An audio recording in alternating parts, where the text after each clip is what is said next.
乡村宗社的那种老大，不显山不漏水。他平时在村里都很少出现，也不是那种前呼后拥啊，黑社会大哥啊，不是，就一很普通的村民啊。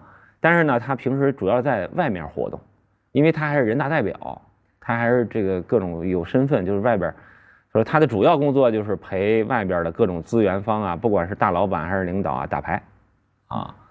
所以这个您知道我因为在广东这个多年啊，但我又是个北方人，所以很多北方人你不理解广东乡间的一些这个宗社的这种宗族的这种情况哈，潮汕那边、海陆丰那边，你知道，就是因为我们也有朋友是那儿的人呐，那真的是就是说家里有个什么事儿啊，100多号人就来了，抱团是那哪怕是个婚丧嫁娶，哎，全来了，就是有做饭的。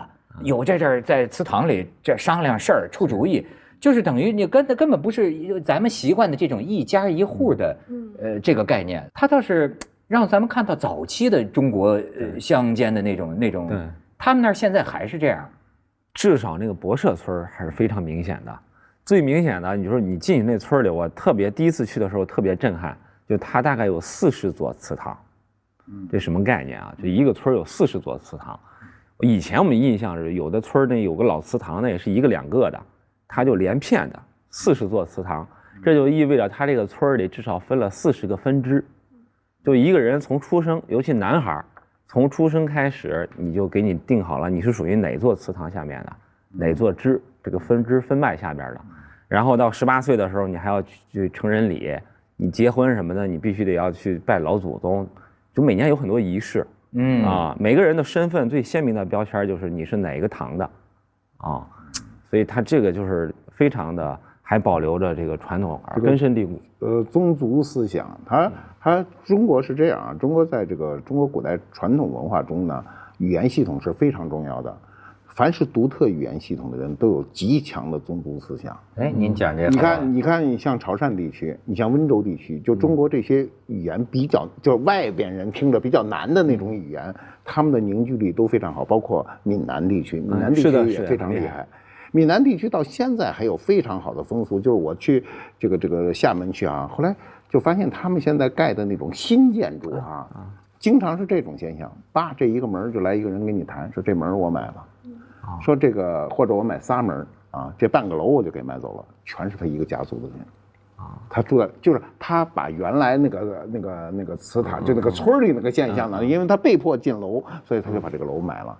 买了以后呢，后来我就跟他们聊啊，他说他们那儿有一特好的一个习俗是什么呢？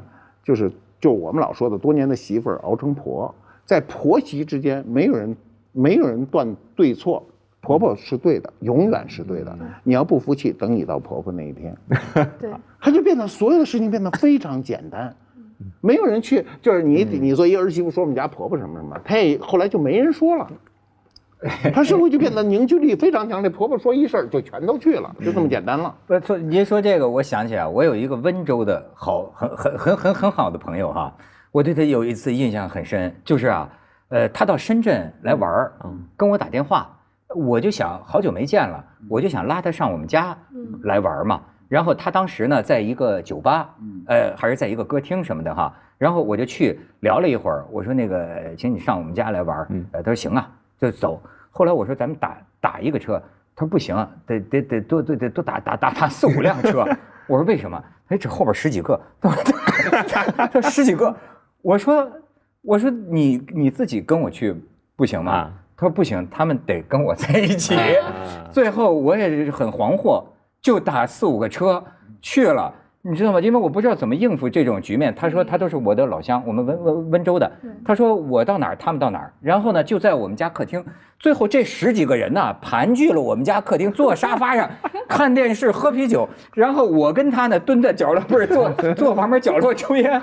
我说不行，他们不能在这儿待着。后来他说我到哪儿他们到哪儿。后来我想起来，我就没见过他一个人。就是他不管到哪儿，到北京也好，到深圳也好，他身边永远是一个所以我就当然他也不是什么帮派，我就叫他温州帮。我说你怎么身边老要跟着一些人呢？他说这都是老乡。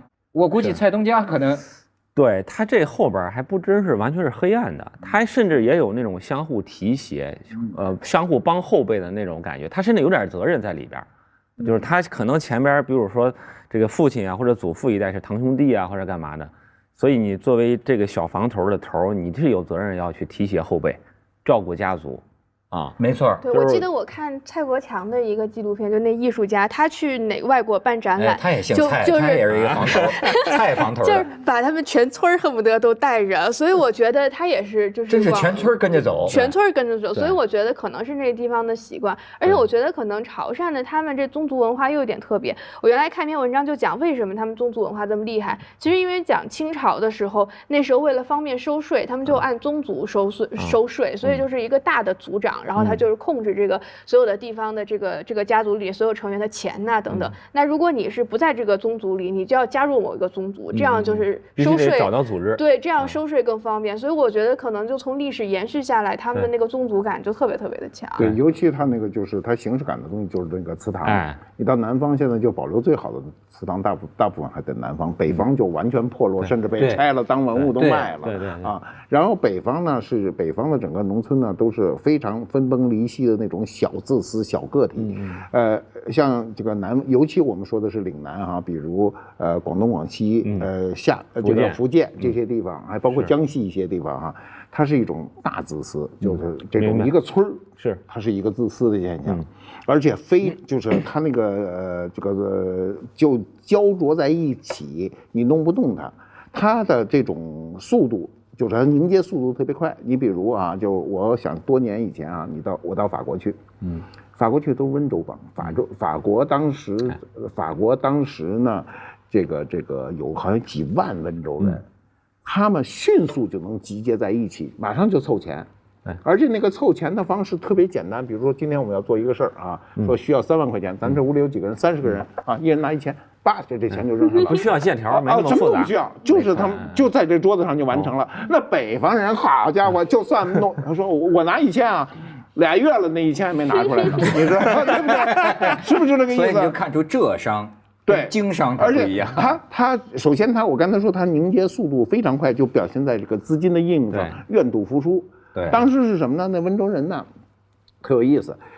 他们跑到那个法国去都想发财嘛，一看呢最简单的发财方式，你开不了餐馆呢，就是卖东西嘛。一看卖什么呢？埃菲尔铁塔底下小模型，模型全是黑人卖。对，那黑人就是干这个时候都是北非的人们就卖这个，多少钱？那时候还是法郎呢，就40法郎。温州人买一个回去啊，几十个人攒一个班子拿回去，1礼拜以后上来了哈，说多少钱？8法郎。你那卖40法郎的非洲人就根本就不知道该怎么对应这件事儿。他不是你卖40，他卖38，你们俩来回去，当场就全灭光。灭光以后就全是温州人卖。温州人原始积累完了以后，夸就都退了，不玩这事儿了。以后黑人又冲上来以后呢，还是40，一点进步都没有，一点进步都没有，就是。他们这脑子都不灵，都是个体的，所以你看这个就是温州啊、潮汕这些人在全世界的那个经济上的成功一定有道理。他就是文化背景。你忘了前些年那个温州炒楼团吗？你弄不动抱团儿，对，一买一动，对，这家伙，对，所有人在这上没有人退缩。我们都是什么呢？北方的很多文化都是嘴上说特凶，说咱冲上去干什么事儿哈，然后心里想我才最后一个。问题是他不是一个人想，是每个人都这么想就完了。如果100个人冲上去有1个人这么想，那没关系。问题是100个人里有99个人这么想，这事儿根本干不成。其实呢，就是说，所以说咱们看到跟这个活化石一样，你知道吗？但是当然你知道，它是在一个逐渐没落的过程当中，这现在可能就在这个一些边陲的地方，你看还能存在。但是大部分地方，我倒是想起您的另一篇报道，你记得有个叫周雨欣的吗？前些年。那个小老板杀了老婆，杀了谁？杀了10个。东北辽宁的，对，应该是他去采访砍了108刀那个吗？108不是《水浒传》吗？他不是，他杀了得有10个，11个还是12个？债主。当时这个事儿闹得特大，我就是看他那个报道，我就发现呢，你的这个记者写的非常谨慎，就是这个写的，比如说说他家里有人得过精神病，那马上就是说，哎，你不能说他是得精神病，得精神病他这个罪行应该不要惩处啊，所以你写的很谨慎。是的。但是我记得你有一句话你就是大概就是说这个剧烈震荡的乡村和这个什么城镇化，不是这个小老板他的生活经验所能承受的，没错。我当时就不知道你这句话是什么意思。我明白，其实我做记者那7、8年啊，就经历过很多类似这样的案子，就最后你看到那个社会环境那根儿上，这句话其实都是我最强烈的一个感受，就是说什么呢？比如说原先老百姓。他就是一个安安静静的说，你家日子过好一点，我家日子过差一点，但是也差不那么多，对吧？顶多说你家盖了5间新房，我家还是破房子，对吧？就是这种市场经济的这个环境之下，大家的那种创造能力、财富的能力啊，拉得不那么大，但是一旦这个地方它会被一个更大的外界的偶然因素所触及，比如说修高铁要过你们村，咱要征地了，对吧？或者比如说你这个地方被一个房地产老板看上了，咱要去盖楼了、征地了等等这些的，他就在短时间之内，或者说有一个什么工厂啊开到你这儿来了，他就会在短时间之内，一部分人一下子就偶然因素他要爆发了嘛。对，比如说征地一下子说，你说一个平常常一年可能挣个3、5万的一个农村家庭，一下子补你300万，就是人啊，在这种突然到来的这种机遇和财富面前，他其实是没有承受能力的。人也更没有那种驾驭能力，所以他就会去有各种稀奇古怪的事儿出来，啊，他有可能说膨胀了，拿这300万去赌博去了，那你一赌肯定出事儿，啊，也有可能是干别的去了，说我头脑发热，我要去做大生意，我要去盖个工厂，但其实你没有能力去驾驭这么多财富，你没有能力去搞那个工厂，那么就欠一屁股债，完了又就开始出现各种问题。这个是我那个话的，所以说你看咱们这个城镇化的过程啊，其实这个震荡啊。这相当大，有些时候看的有些奇怪。你像有一个城市，我就别说那个城市很有名，你知道那城中村那个你见过没？有意思，一下全变成百万富翁了，就他们那个村然后呢，你天天晚上去集体打麻将。几十桌，每天晚上就打麻将。这个现象非常严重，就是在城市扩张的时候呢，就是城乡结合部都要发财嘛。发财以后呢，你比如你就那咱们别的城市不说北京总城，对不对？北京的很多就城乡结合部一到改造的时候，一个家庭弄个10套20套房子，然后它就变成什么呢？它变成这个社会的一个寄生的这么一个夹层，这些人就靠寄生活着，把房子一租。你比如。我们那个地方啊，它在这个城区和机场之间，在这个位置，我原来认为那房子能租多少钱？不值钱嘛。我后来发现那个房子跟城里房子差不了太多，但是他一下来了这么多套房子，他的生活马上就变得非常的腐化，就是吧？他闲的开这个豪车，他不知道该怎么弄，所以他就会出现房贷。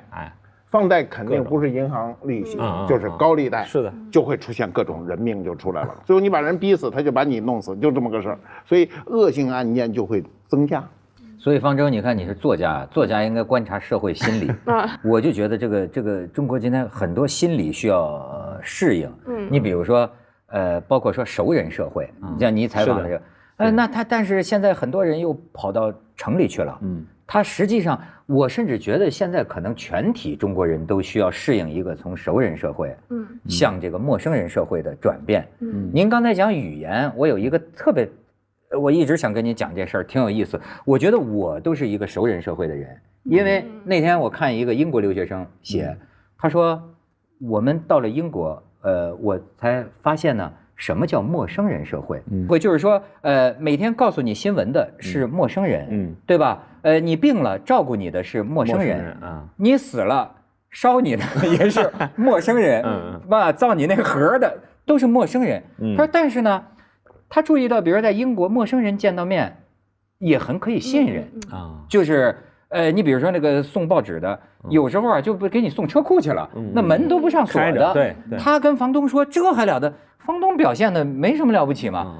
他说像我们到那儿啊，就完全觉得一开始啊很难适应。比如说办个签证，本来有陌生人社会有很多，你办签证啊，到哪儿办什么手续啊，他说这些说明书我们都看不懂。我就想到我自己，我就觉得呢。你看，我虽然在现代城市生活啊，我就发现了，我在某一个语言上就是失聪，办个驾照啊，办个签证，我就发现呢，不会，窗口里的工作人员跟我讲的话，我需要他重复好几遍，我才能听懂。但是呢，我就发现实际上我之所以还能活着，是因为我的朋友这个加起来是一个百科全书啊，我非得从熟人这儿听，哎，这事儿怎么办？医院怎么挂号？对，我要是按照那个陌生人社会那个，我就发现我到派出所我都听不太懂。对，其实我有朋友也是这样，我就潮汕这边的朋友，他买什么东西，他要看他的朋友圈，看他的这个潮汕老乡在卖什么，他就跟这人打电话说我要什么什么。我说你为什么不用淘宝？他说没有淘宝，怎么会有这种东西？从来没有用过淘宝，从来没有下载过。所以我觉得这可能是一种此消彼长的一种关系，就是当现在年轻人他们就是熟悉了各种这个手段和技术手段之后，他对熟人社会的依赖性就降低了。但是我觉得你对这个各种技术手段，包括对市场社会不熟悉的话，你对这个熟人社会的依赖程度就会变高。你像你去东莞呐，什么哪里去采访？你是不是觉得，你比如说，你像我们在香港就知道，就是东莞商会啊，什么潮汕商会啊，就他们还是保持着这种，就是说你不是熟人社会，不是熟人社会，你连发财都发不到。没错，特别明显啊！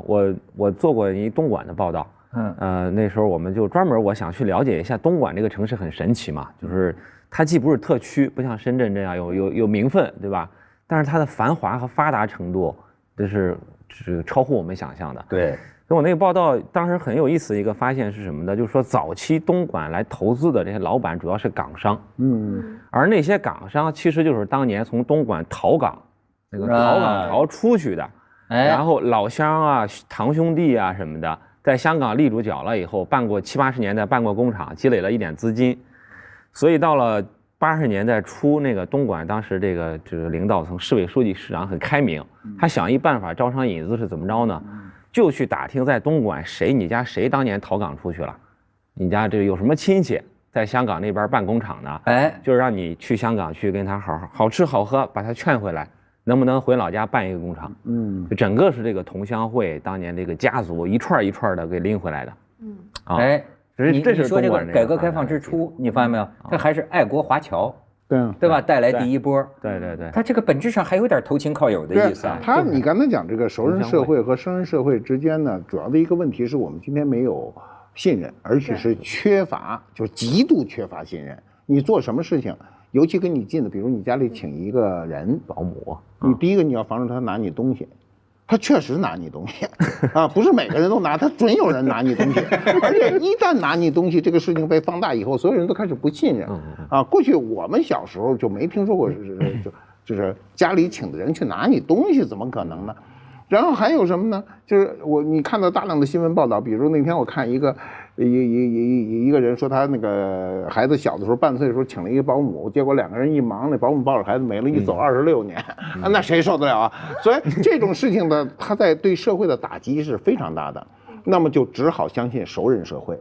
熟人社会这个有一个特别逗的事儿哈，就是他在南方，就我刚才说，他如果有个特定的语言封闭环境，它保护的比较好。一旦它是一个开放环境，它就出现一个现象叫杀熟，它就死了。对，没错，就是连生带熟全死了，咱就变得束手无策。马爷，您说现在很多时候我就有个犹豫，就是该不该找熟人？你就失聪了嘛，就是你生的也不成，熟的也不行。我没这能力，不是我离了熟人，我发现我没有在陌生人社会就肯定按照章办事的这种能力比较弱。但是就像您刚才说的，比如家里请保姆，好，你找一陌生人来，你跟防贼似的吧？好，也有那个农村里有亲戚，来照顾孩子，结果呢，整天这个老婆抱怨喂奶的姿势也不对，又这个也不对，但是没法说，那是亲戚，你那这个有时候你找一熟人来，我现在觉得就有2方面，你比如说啊，有些时候你办个事儿啊，就好麻烦，真的。认识一个人啊，就是你就这家伙太有用。你不是说尽管谁都批评说医院那个排队那怎么着加塞儿是吧？那换了你要是医院里认识一人，我也加塞儿，不是这意思吗？对吧？对啊，对，就是太省事儿了。可是呢，你又会发现呢，现在很多时候我都在犹豫，就是好像又不合规矩啊。不仅是不合规矩的问题，就是你要不要欠个人情啊？就是说，这个你找了人家帮忙，哪怕人家不找你来，得还回去。那天我看网上一文说的挺有意思，就是你今天这个社会本质上你这个账怎么算？好，他在一个城市结婚，亲戚说送你一个3门大衣柜，对吧？然后呢，这大衣柜呢是找这个火车这个什么叫零蛋呢？是什么运来，还是说不用？我给你找一司机，找一司机都是哥们儿，都是朋友，司机带他这亲戚装着这大衣柜，咵给他送来了。好，人情太大。送来了之后呢，他们家呢就在庐山脚下。然后就是这司机说呢，没去过庐山啊。然后第二天呢，还要陪游，陪着上庐山，在这个得吃一顿，还说第二天也没在你家住，就我们连夜就回去了啊。最后他算了算，比火车运费贵3倍，而且呢，你永远觉得欠着他的，对。就我觉得人情是个很微妙的事情。我记得我小时候看一个笔记小说，然后里面就讲到有一个人他到同乡家做客，就因为他曾经帮过他同乡一个大忙，你知道，所以他就觉得自己很心安理得。他晚上就听到他的同乡跟他老婆商量，然后他跟同乡跟他老婆说这人曾经帮过我一个大忙。他老婆说你这样做还得上这人情吗？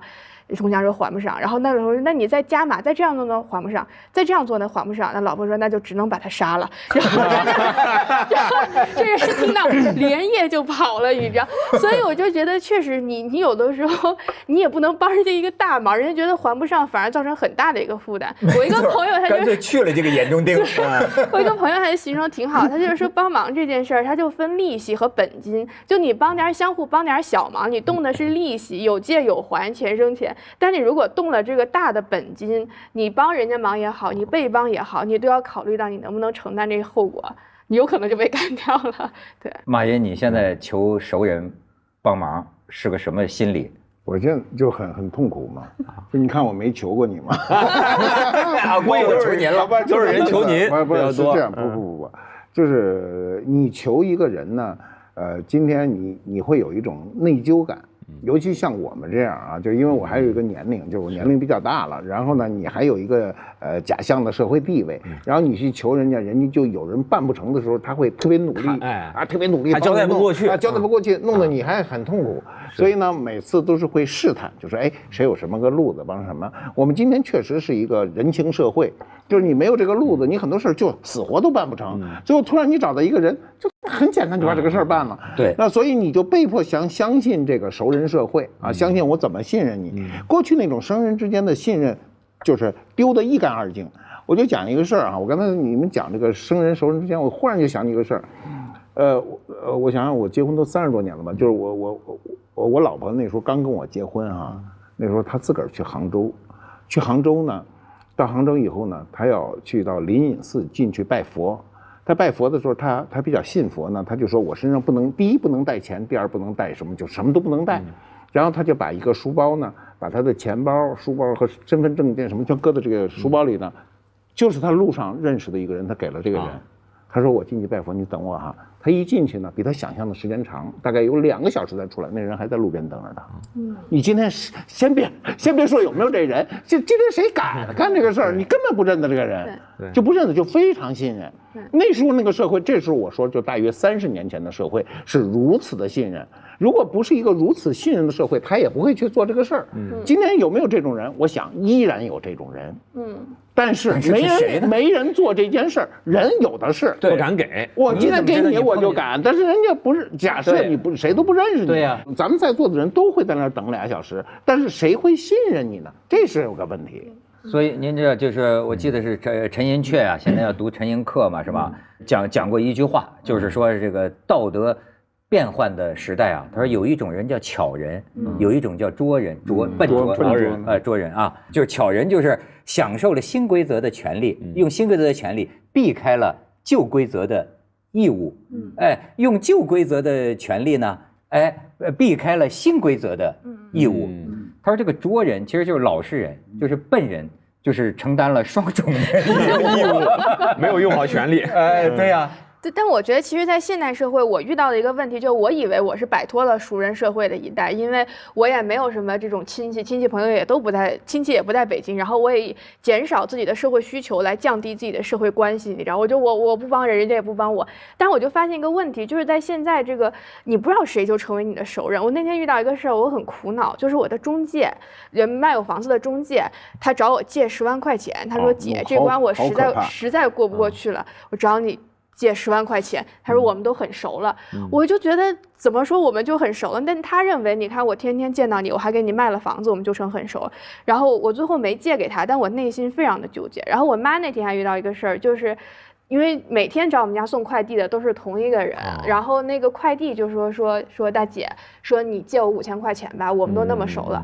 然后我妈就很害怕，你知道，因为那人他是个我们家的快递，他知道我们家住哪儿，他也知道我们家的情况，所以我妈说怎么办，然后就给他打了点钱，说你别还我了，但是就把他拉黑了，就很害怕。所以我觉得当今我们好像觉得技术这个导致不是熟人社会，但有的时候你生和熟的界限也变得很模糊。你说这个我想起来真事儿，我们家亲戚发生的真事儿，吓坏了，就是他们住在10几楼，然后呢，那个有个保安，这个保安呢人挺好，所以呢每天见面点头，就是这种关系，每天见面点头，有时候呢看你拿的菜多，帮你帮忙，这就算认识，但是就有一天呢，他那个叮儿那个电话响了，他这个保安说的很突兀，说是这个我老婆从村里来了啊。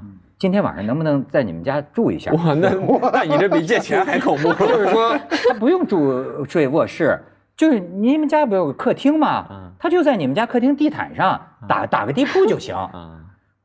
你知道这会给我们家这亲戚他带来很多个恐慌，你知道吧？因为首先就是说为什么选他家？当然不好，当然不可以，但是呢，怎么拒绝他啊？你知道吗？又怕说他怕后果，甚至说，哎呀，要不要投诉啊？但是有时候又不敢。对，说这你得罪了他，对，你知道，你这个完全不知道。说这事儿怎么办呢？最后就是说，咱们给他找一个招待所，找一招待所，把老婆这个安顿好，然后呢，就从此呢，见面还是打招呼，你知道吧？就害怕。然后害怕，最后呢还给了他200块钱啊！对，这很好，就是怕，就是你就让他欠着你了就好一点，你欠着他肯定是不好。你知道，就是我们可以理解吗？就是说认知不一样了，就是我觉得这是不是就是一种就是他的乡村生活逻辑？你也不能说这个保安他想的不对，不一定，他是不是在村里呢？就是觉得咱挺熟了，我天天见你，我老婆到城里来又没钱住什么地儿，没地儿住，今天就在你们家哭就一晚上，有什么不可以呢？你说这是不是一种他的觉得熟人的？这就叫假熟社会。对，我们今天就进入这种假熟社会。天天见不一定熟，对，现在都是假熟啊！有人就是莫名其妙就是那种，你说你不熟吧，你确实认识这人。啊，然后他提出的条件，你认为就是非分的，但他认为是在不仅是合理的，还是在合理的范围之内的。对啊，所以他不觉得是个事儿，他觉得你那房子空着也是空着。对，这就是他你们家客厅反正也没人呢。我帮你，我还能帮你干点活呢。对不对？是不是？对，我也不收你工钱。所以这里呢就有很多问题。你比如说，就刚才我说，就是家里进生人这个问题啊。现在有很多人，他比如生孩子或者各种情况，家里要请人，请人呢，无非就是要不然家政公司，要不然就是找乡下就是老家的人。我有一个朋友，那事儿他后来事儿巨大闹的，就是他呢，你就请的这个老家的，而且这老家呢，就是老家的老家，反正拐来拐去的都是那特远的亲戚，就还是沾亲了。因为乡村这种沾亲是说不清楚的，就比较远。他是。需求远的时候他就特远，需求近的时候他就特近。没错，乡村人就有事儿了，咱就是真亲啊。对。然后呢，他不喜欢收藏吗？他就看拍卖会，突然看拍卖会看一副对联呢，说：“哎，这对联不是我买的吗？哎，怎么在拍卖会上卖呢？”然后呢，他就去看去。他就问我。我说你确定这是你的吗？他说我怎么不确定？我花10好几万买的，怎么能说了一大堆？然后我说那就是从你们家跑出去的呗。我说你家里会谁拿呢？你老婆还是不能拿着去卖嘛？那就是家里的人。结果呢，我说你不能动这事儿啊，你直接报案。他就报了案了。报了案这边呢，公安局去了，跟拍卖行说这东西先停，因为他能出示发票，他买的发票和什么，他这个证据很完善。然后公安局就把保姆从他们家带走了。带走以后，公安局马上就把他给叫过去，说他拿了不是这点东西。然后他一下就愣了。结果那单子一看，那东西多了去了。多了去了以后怎么办呢？他这个公安局就跟他说，现在我们正在侦查，就没有立案。如果立上案，你是没有权利撤掉的，告诉他了。那么他回去跟他老婆一说，他说那怎么跟老家交代？那老家的人全会来，你把他抓了判了刑，老家的人全让你们家人了，这怎么办呢？啊，而且呢，东西绝对追不回来了，就是你把他判成刑，你顶多就出一口气，钱是回不来了，但恶果会来。没错，老家的人你伤了整个网络，想了半天，对，想了半天要把这口气儿全吞了。他说那我就领回家来教育。这真是要痛苦吧？你说是不是？一点办法都没有，法理和人情啊，对，解释没法弄啊。你说魏老师，你经常跑乡村这个采访，你有没有感觉到这种现在我们的不知所措？就是这种人和人之间的界限和关系，每个人的定位差异化特别大。原先是比较稳固的，我村里的定位就是这么样的，对吧？不管是你的这个血缘家族的这种亲情关系的远近，它基本上是农村，我觉得是以这个来定位的。但是因为很多后来这农村的出来打工了，然后在城里的有的发了财了，有的没发财又回去了，就整个的这个关系远近啊就模糊了啊。城里也是一样的。你知道你讲没有？而且我是觉得，是不是在一个封闭环境中，他有自己的一套信用体系？你比如说这个，大家说这个人人品不好，那我们都知道这个人，但是你一旦产生了距离，比如他来到城里，或者他就脱离了这个信用体系和惩罚体系，他又不受法律惩罚，又不受人情惩罚。所以这个就是还回到刚才马爷说的那个，这我也特别好奇啊，就是我因为全国采访基本都走遍，我感受比较明显的就还是福建、广东、浙江，就这些地方啊，它那种坚固的那种宗族关系也好，家族也好，同乡关系也好，它是这种相互之间的信任的契约还是很强的。对，就为什么我敢啪借你几万块钱不用打借条，那是因为我背后有很强的你这种网络的这种契约在这儿，就是我觉得你这人肯定跑不了。你即便这笔账赖了，说你真不还了，第一我认了，第二关键最大损失是对方，就你再借不出来了。你在这个网络中失信了，对，你在这个网络里面失信了，这反倒是北方这个东西是松散，松散的，南方的那个就是我们而且似乎你觉得他们在他们的这个圈层里还能持续，对吧？甚至在这个也是华人当中的一道啊，就在全世界都有，它就有凝聚力，它抱团生存，对吧？它这种凝聚力呢，导致呢是什么呢？导致它帮派。你比如就是这些年少多了，前些年像台湾啊什么的，什么竹联帮啊，什么各种帮派，它一定都是这个文化。它这种文化中呢，它在表述的过程中呢，如果它有一种他自认为优于你的语言系统，就咱俩说话他们听不懂啊，同乡，这是不是优越？就咱俩感到优越，他们俩可能看着我们俩很傻，说的叫什么话？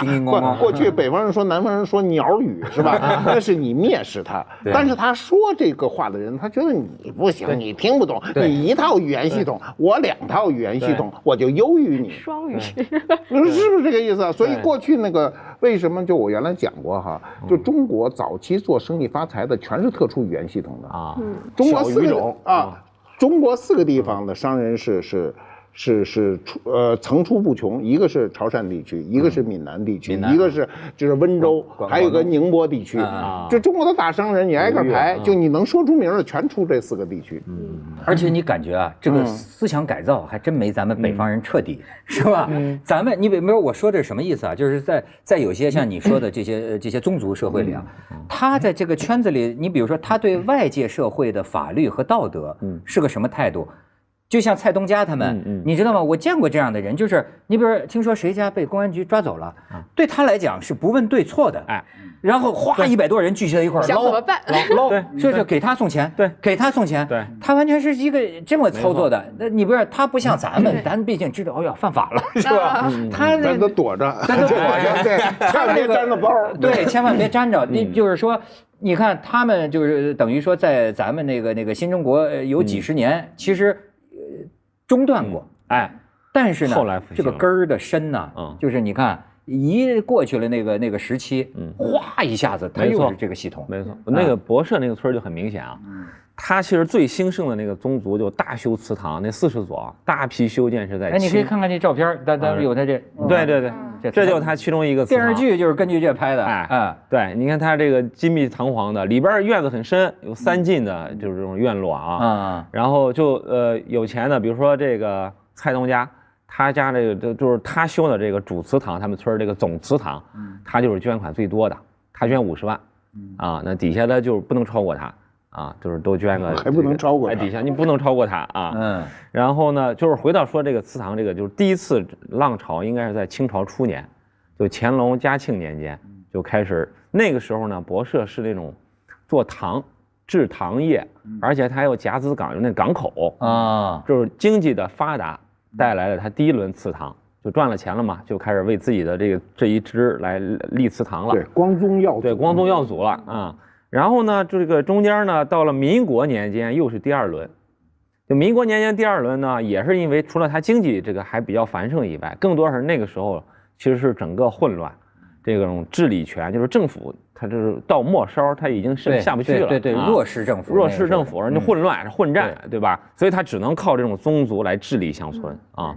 再有第三波是啥时候？其实就是最近这几年，或者说这10年啊。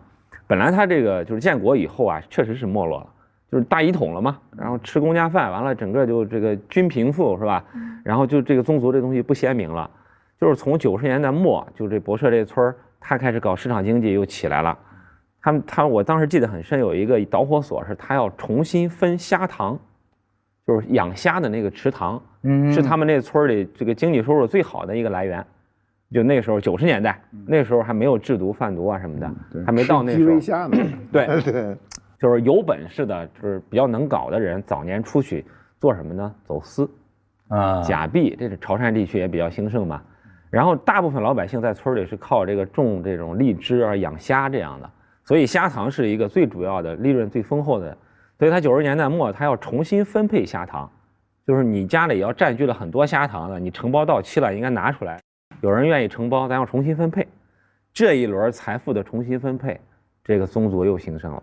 因为有纠纷吗？还是大家各种纠纷呀？啊，那是为了争虾塘，为了那我这承包到期了，我就不交出来，我大家族，我大户啊，兄弟多嘛，然后就各种纠纷。这个时候你就会有时候2个房头械斗真打。对，所以潮汕朋友跟我讲，他们重男轻女是因为在这个械斗的过程中，男的武力比较强，所以他们重男轻女，战斗力比较强。所以他就每家每户都要去认自己的哪一支的。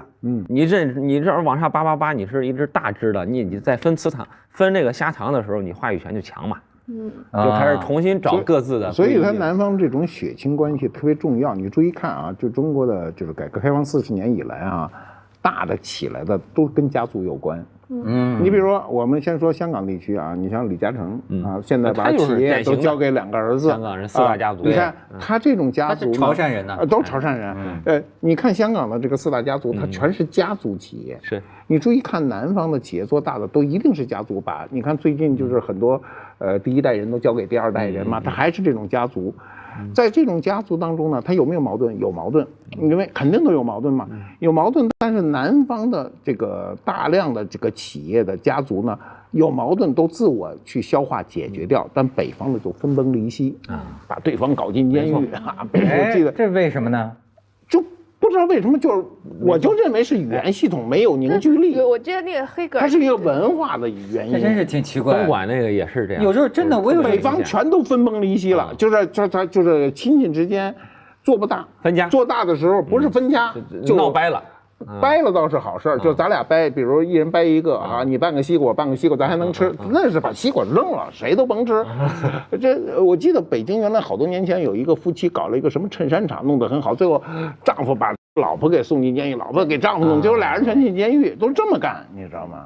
所以北方确实有很多就是文化的弊端。他那儿有祠堂，对。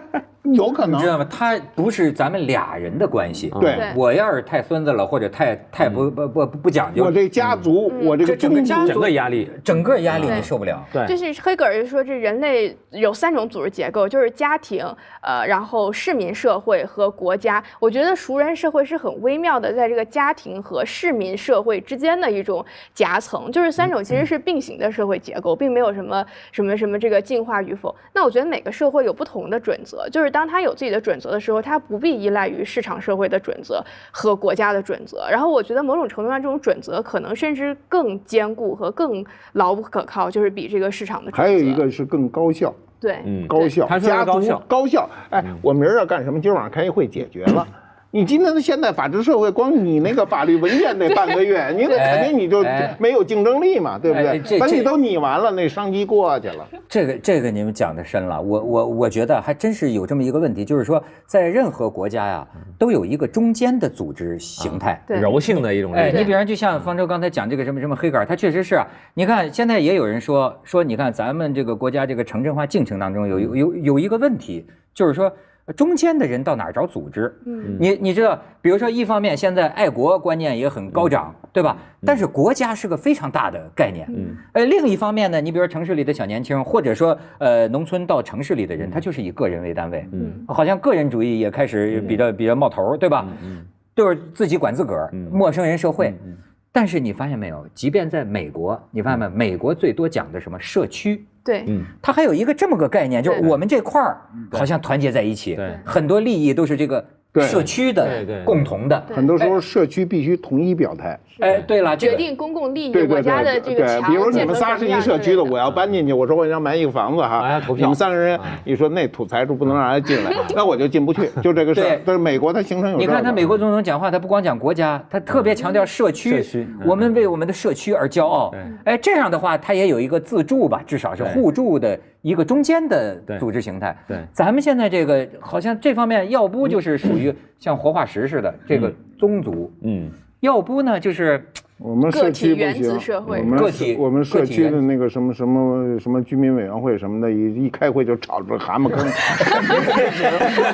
永远中国的那叫什么？就是那个就是一个小区的那个组织，是业委会。业委会这东西吧，第一没有法律地位，每回开会一定是不欢而散。我们那边开这个业委会的时候，就是人越多吧，最后就全都热的都得脱了衣服，每个人都说你们都得听我说，全这态度。结果说那俩说的什么玩意儿，听不懂了，就谁也不听谁的，你知道吗？他没有一个文化沟通。没错，这个我反省我自己，可能我自己也是比较喜欢无组织无纪律啊，就是这个是不是咱们的一个毛病？就是说我不爱参加这种组织。对，我觉得净有人敲门。就是成立各种业主委员会。有一天我那边敲门过来，我先在猫眼里看一下，俩大妈一块说，咱们咱们共同利益，咱们跟那个物业，咱们怎么着哈。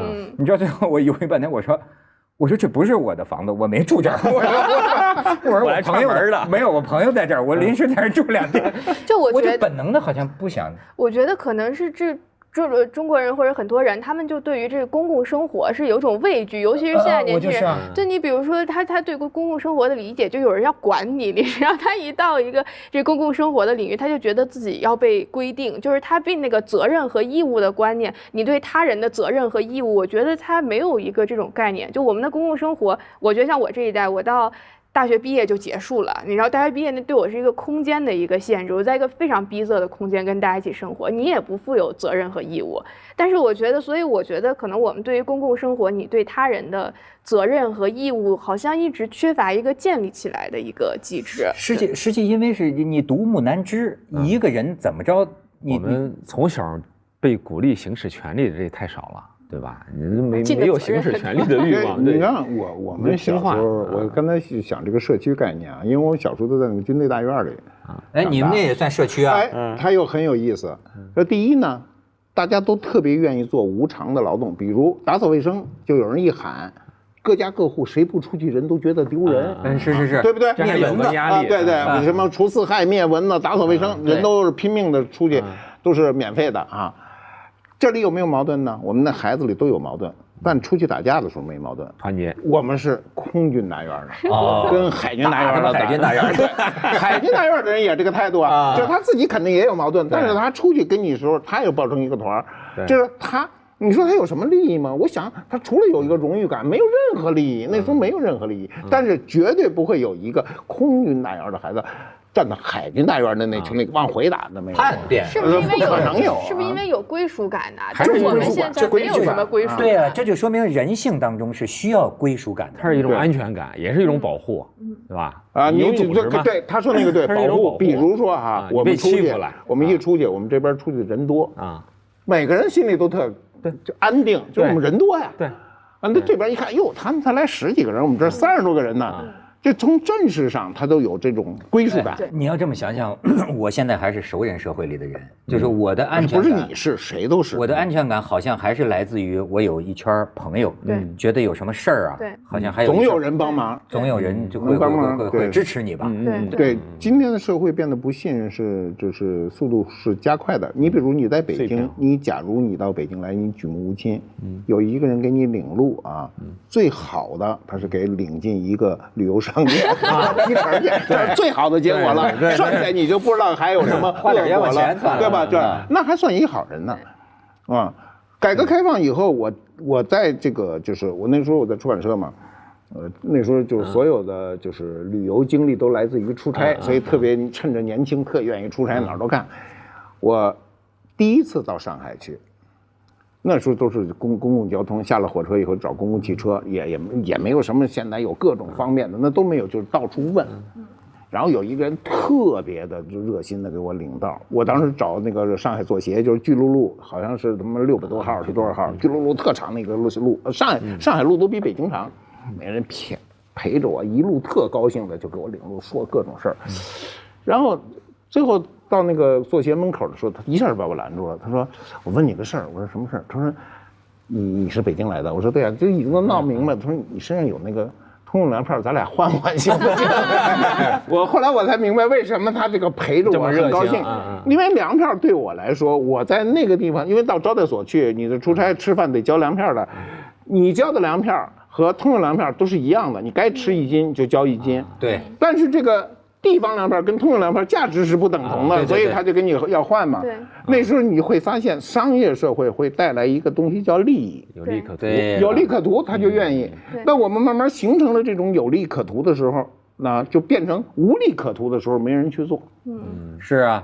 那所以说你就会发现啊，你比如像这个宗族，他有的时候是什么无利可图，对，我说无利可图，但是我也要帮你做，对，你不管你管他这叫旧道德还是新道德，反正他好像人还总是需要一点。对，而且很多年轻人他标榜说自己不依赖熟人社会，但我后来发现他不依赖熟人社会，他其实对他配偶、对他父母、对他子女的依赖性格外强，你总得有个依赖的。但是现在好多年轻人，他们这个包括日本好多年轻人，他们就出于一种没有归属感，又找不到熟人社会，他们那种反抗方式就流行一个词叫社会脱退。就我从这个社会中脱离出来，我打一份工，然后呢，这个在便利店打工，每天工作4小时。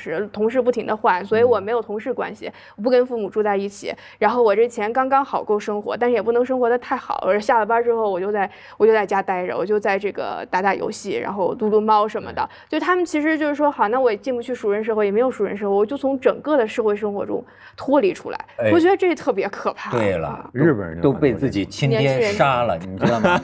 对，就是就刚刚发布不久，就是日本70多岁的老爹杀了他40多岁的啃老的那个儿子啊。他这个70多岁老爹啊，还曾经是日本驻捷克大使，是前高官，日本前高官。然后他说为什么杀了呢？就是说有他说的这种人啊，脱退，就是说在日本有相当一部分人在家里楼上住了几10年都不下来，连他们比如可能就跟老母亲都很难见到他，就是吃完饭这个碗筷放在那儿，老母亲知道吃过早饭了。就这么一种，就是完全我离开这个任何社会，就是老玩这个游戏，甚至有时候因为那个他妈呀，把他的一个那个模型啊给弄丢了什么的，他就说我要冲着你的这个遗像啊给你撒灰，我才能出了我这口气。然后到最后那天，就是因为旁边有个小学搞活动，有噪音他就在那儿还要杀了他们。后来他老爹，因为他常年也对他老爹那样，他说与其你杀了我，还不如我杀，不如我先杀了你，把他儿子杀了。就最近为民除害，大义灭亲啊！所以你说这连父子的，其实这最后就像个象征啊，连父子的依赖都切断了。这是社会的另一个极端。那我们今天有一个潜在的一个假象熟人社会是特可怕的。我告诉你是什么啊？我们不说的不是一个领域，是一个事儿。千万不要误认为是一个领域。比如一个班主任，所有的学生有群，40个学生，这班主任遇到一个难点，啪就发一个说谁有办法解决，马上有个，这是假象熟人社会，因为那个家长有求于他，然后这个孩子就问他说我们老师啊要找一个什么东西什么东西谁来帮忙，突然就有一个家长说这时候我能解决，你说这叫什么社会？这假象熟人社会，它不是基于情感，它还是基于交换。对啊，我给你办个事儿，你对我孩子好一点。交换是公平的也好，我们的交换是公平的，买卖就是交换公平嘛。对，它是一个非公平的特权的，就所谓权利寻租。对，权利寻租不要以为只是我们的很多官员的腐败的权利寻租。我告诉你，最简单的权利寻租是什么呢？就门口看门那大爷，他也有权利，你找他，他不让你进，他让你等5分钟。他可以不让你等，或者等3分钟，他让你等5分钟，5分钟以后他不来，他就是权利寻租。他获得什么好处？什么好处没有？他就难为你一下，他心里就高兴，因为我在这坐着一天一天的，我也挺没啥事儿，对吧？要那个存在感，存在感。所以你经常会发现这种事儿。就我觉得其实是一样的，就是跟其实刚才说的这2种极端就是一体两面，就是他没有一个基于情感的熟人关系，所以他就找这个非熟人去制造一种假熟的这种假象。其实每个人都是孤独的一个这个孤岛。我们今天每个人呢，本来有时候碰到事情，就是他并没有伤害你，但你觉得伤害你了，所以就变得每个人都变得跟刺猬一样的扎着。就我有时候也说自己就是。我们都要警告自己，比如说你存车的时候，我就跟儿子说哈，我说不要跟任何人去冲突，他说多少钱就多少钱，你别说我没停那么长时间，哎呀，我说这个事儿不计较就过去了，横什么呀？有什么可横的？人家无非执行一个任务而已嘛。对，所以每个人调整自己的心态，在社交中，如果你想获得一个比较好的效果，就是先放低自己。就我老说，高看别人，低看自己，这是最好的一个方式。谦受益呀。满招损呐，对，真的就是千万不要以为自己，比如说你说，哎呀，我比你牛啊，我有社会地位，我比你有钱，这最没用了。你什么叫有钱呢？啊，你有钱你给人家吗？你也不给人家哈。我要是我就比如我是看停车场的，是吧？你那个啊，有人我就亲眼见，那时候还是不，现在是刷2维码无所谓，那时候就是给钱啊，人家说11块，非给人10块钱。人家收钱的人还有账呢，对不对？你为什么少给？你为什么不多给人1块钱？要我对，要是那么小的钱还老在这儿这么穷抠搜什么的，你多大钱？你那么大资产，你差1块钱吗？他就是跟人家看不起人家。我说你要有本事，你给人家20块钱啊，那9块钱别找了，那算你有本事，对吧？就是很多我见过很多有钱人，就是对。底下人的那种恶习啊，就是我就特别不喜欢。我看到这种情况，我就很深恶痛绝。我们老祖宗的这个概括是，其实是真有用。老吾老以及人之老，幼吾幼以及人之幼。核心就是换位，推己及人，推己及人。我在上海不是开始7天是酒店嘛，那7天以后第8天就回到家人住的地方嘛。你要丢一个垃圾或者有人送一个东西呢，你不能自己开门的，你得那个手机啊视频打开，请那个管理的组，他那个管理组里边很多人，有里委干部，有公安，有医生，有什么，然后呢，因为第一次因为不清楚，就是人家送外卖来了嘛，一敲门嘛就开了，就来警告了。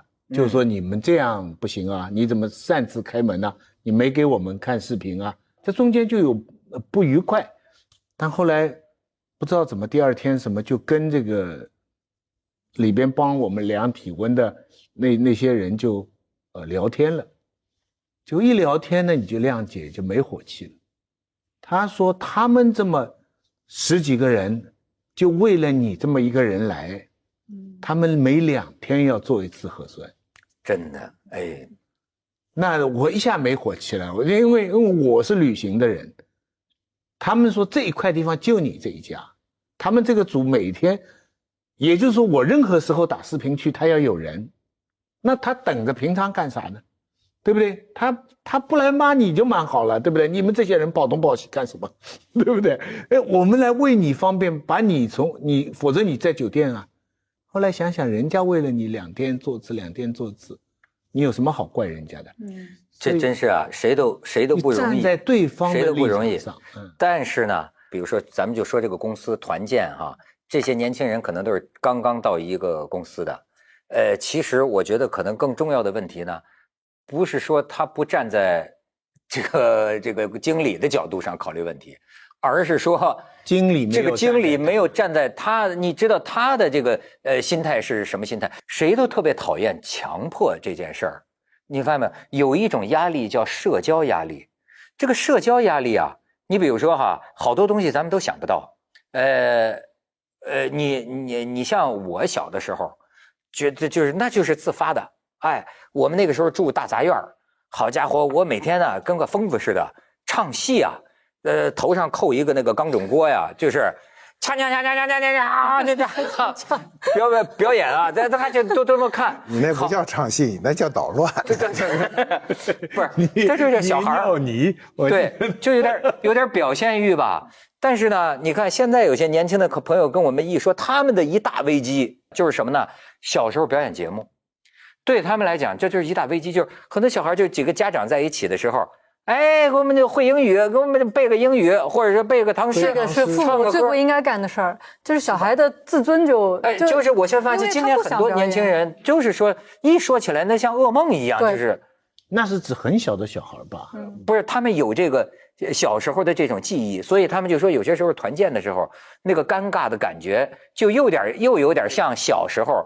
觉得一定要在那个时候表现什么，一定要让大家高兴，或者说我说点什么，别跟人家就聊死天这种感觉。你小时候也是个表演天才？不，我一点都不表演，但是我绝对是社交是很不行的，就不会说，因为我们小时候我觉得没有这种社交的概念。我记得是有一年我表弟那时候他大概16岁嘛，然后是不是16岁17岁这样子哈，他去欧洲，然后我就观察了一下。跟他的同龄人之间就相差的比较远，因为同龄人可能他们那一套就是说社交啊，大家训练就是说话、出去玩啊什么，我觉得他像个小孩儿。对，然后呢，我自己也是啊，我就记得我那年就是刚刚去剑桥的时候，我们第一天就是大家就那个迎新会嘛那种，哇，那一个也不认识啊，而且人他不是你一个专业的嘛，你学院的就是各种不同的人，我站在那儿我也不知道说什么，然后人家来的小孩都比我小，我就记得我旁边站了一个18岁的一个小孩，就是特别年轻，我说您学什么的，什么专业？他说我学数学的，他说我18岁就进来，我想是天才啊，然后那人家学数学的，我怎么跟他聊呢？我就说了一句，我说我数学很差，我说 Math is beyond me， 我说，然后我们俩都看脸不知道说什么了，就一个晚上就不能再说话了，就完全不能聊。就我就是这种，就是特别差。所以社交严格说来就是跟陌生人说话，对不对？有点。对，就是甚至你认识的也有。假如你熟人，你就不叫社交了。这没话找话。不是，这有两类啊，就是一类叫熟人社交，一类是生人社交。他刚才说的是生人社交。对。生人社交呢，其实我觉得问题不在你那儿，是问题在他那儿。他没见过。因为不是他上来呢，他第一句呢，他说他是学数学的哈，就是你比如我觉得他这马爷怎么给啊？对，怎么给？这个很简单，是他先说错了没关系，就是你不能把你的长处先亮给对方。如果你亮给对方了以后呢，你必须要有一句话把它给折下来。你说其实数学没什么了不地的，就过去了。你说我是学数学的啊，我有一回特别逗，我陪着一个，中国聪明的孩子太多，不是我陪着，是人陪着我，一个女的学数学的，也是在英国，也是在剑桥什么学数学的，走着路上突然有一个女的，就是岁数挺大的，招呼我说：“哎呦，马老师怎么在这儿撞你了？”说：“儿子啊，赶紧过来。”说儿子过来了，说学什么的？学哲学的。我说好，他学哲学，你学数学，你们俩聊吧，我们聊不上了，对不对？这都太高了嘛。那么因为他年轻的时候呢，他会有一种无意的炫耀，就是比如我学数学的。那你当然，那也有你知识储备。如果你要有知识储备，你可以跟他聊。你说你是学，这个纯数学还是学应用数学，是吧？这时候就可以了。懵了，不知道了。对应用数学和纯数学，要他说我学纯数学，你说这事我这真不知道了啊！我学完1+1以后2+2，我就开始吃力啊。然后你就自己放自己的，就是你想让人家跟你亲切，一定要把自己的短处放出来，不要去掩盖，没什么可掩盖的，因为每个人都有自己的短，对不对？总有你不懂的东西。而且不懂不丢人呐，我们不懂那个高等数学太不丢人了，因为全世界懂的人是很少的嘛，对不对？人情世故即文章。不是，这是不是？这讲的就是这样，就是基本的一个道理。对你内心要知道，生人社交哈，你跟一个人，比方说团建了什么，你不大熟悉的或者偶然间都算生人嘛哈，就最一下见面的时候很容易犯这个问题，就是我要把我最好的一面显示出来。或者说高低，或者别人高我低啊之类的。你从美国回来哈，你在哪儿读书啊？哈佛什么什么，对不对？其实你没想到，你这样已经在压人家了。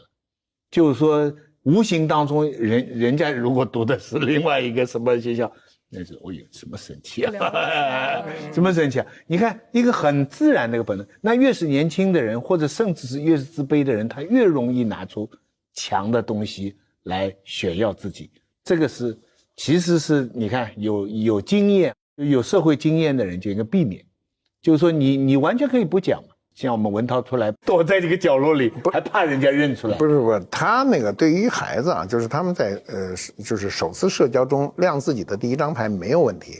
因为你也不可能不亮，你说我在哪儿？我到英国来读书，哪个学校？你明明剑桥的，你说哎呦，那学校不怎么样，那不是更可气吗？啊，你说我剑桥的，我学哲学的，说我，那你马上要放自己的短处。你说其实学哲学是一特苦的事，我都觉得挺无聊的。这样大家就比较容易。你上来我是学哲学的，你知道哲学史上有什么？你不是等于把人给搞死吗？对不对？因为。这个那当然呢，我觉得一个人，当然我们也是啊，年轻时候好胜，现在岁数大了啊，就知道就是示弱，其实是一个最方便的一个方式，而且不追求完美，这事儿没法完美，你怎么能完美啊？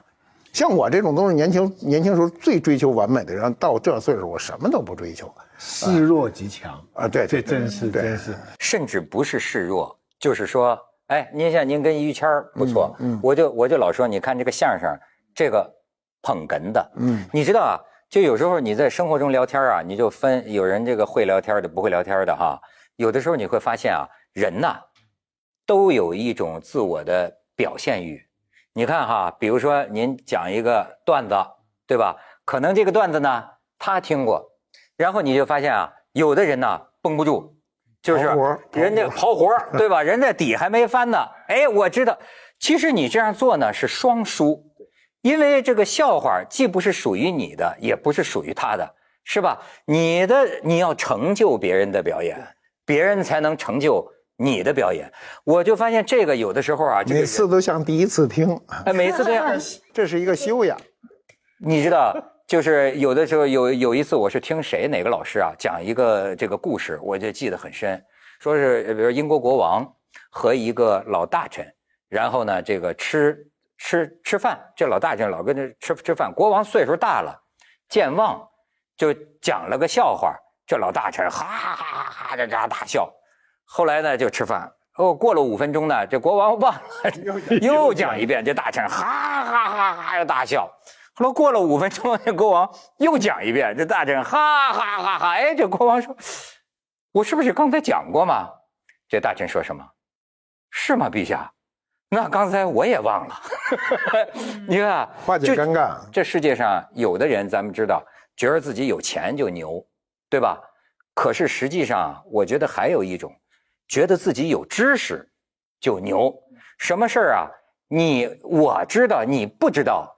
他觉得可以炫耀，其实要照我觉得，真的是人人平等。就是说，不管是金钱，还是知识，甚至是才华，人格上是平等的。你这么想明白了，其实你不自卑。一个古诗，你背过了，很好啊。我没背过，好啊，你给我背一遍，我从此不就知道了吗？这玩意儿有什么丢人的呢？但是你会发现，很多人啊，会因为聊天当中啊。他知道这个我不知道，他就觉得丢人。我觉得这有什么？就是没有知识也没有什么丢人的。但是你不知道装知道，这才打脸呢，这才真丢人呢。